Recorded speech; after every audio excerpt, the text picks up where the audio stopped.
গাজীপুর মহানগরীর কোনাবাড়ী প্রেস ক্লাবে দ্বিবার্ষিক নির্বাচন অনুষ্ঠিত হয়েছে। এতে সভাপতি পদে নির্বাচিত হয়েছেন গাজীপুরের যুগান্তর পত্রিকার স্টাফ রিপোর্টার মোহাম্মদ মোর্শেদ আলম এবং সাধারণ সম্পাদক পদে নির্বাচিত হয়েছেন আনন্দ টেলিভিশনের প্রতিনিধি অজয় সরকার জুটন। বিস্তারিত আলমগীর হোসেনের রিপোর্টে জানাচ্ছেন জাকারিয়া শিকদার। গাজীপুর মহানগরীর কোনাবাড়ী প্রেস ক্লাবের দ্বিবার্ষিক নির্বাচন অনুষ্ঠিত হয়েছে এক উৎসবমুখর পরিবেশে। শনিবার ৮ November Konabari metro school and college প্রাঙ্গণে নির্বাচন অনুষ্ঠিত হয়। এতে সভাপতি পদে নির্বাচিত হয়েছেন গাজীপুরের যুগান্তর পত্রিকার স্টাফ রিপোর্টার মোহাম্মদ মোর্শেদ আলম এবং সাধারণ সম্পাদক পদে নির্বাচিত হয়েছেন আনন্দ টেলিভিশনের প্রতিনিধি অজয় সরকার জোটন।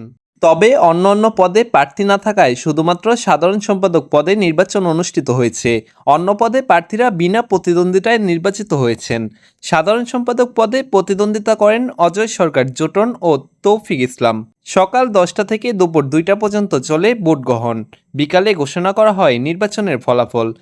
এতে সাধারণ সম্পাদক পদে তৌহিদ ইসলাম পান 5 ভোট আর অজয় সরকার জোটন পান 19 ভোট। 14 ভোটের ব্যবধানে অজয় সরকার জোটন সাধারণ সম্পাদক পদে জয়ী হন।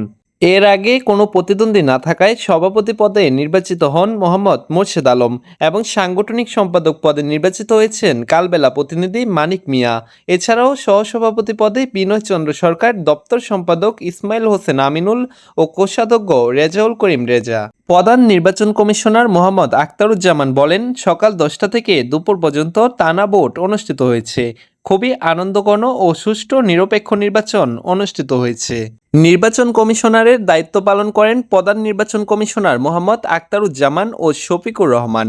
পর্যবেক্ষক হিসেবে উপস্থিত ছিলেন কোনাবাড়ী থানার ওসি মোহাম্মদ সালাউদ্দিন আহমেদ, কাশিমপুর থানার ওসি মোহাম্মদ মনিরুজ্জামান খান, কোনাবাড়ী থানা বিএনপির সভাপতি মোহাম্মদ ইদ্রিস আলী সরকার, সাবেক সভাপতি রবিউল আলম রবি ও সাধারণ সম্পাদক মোহাম্মদ বাবুল হোসেন, বিশিষ্ট শিল্পপতি মোহাম্মদ ইসমাইল হোসেন ও কোনাবাড়ী থানা বিএনপির সাংগঠনিক সম্পাদক মোহাম্মদ তানবিরুল ইসলাম রাজীব প্রমুখ।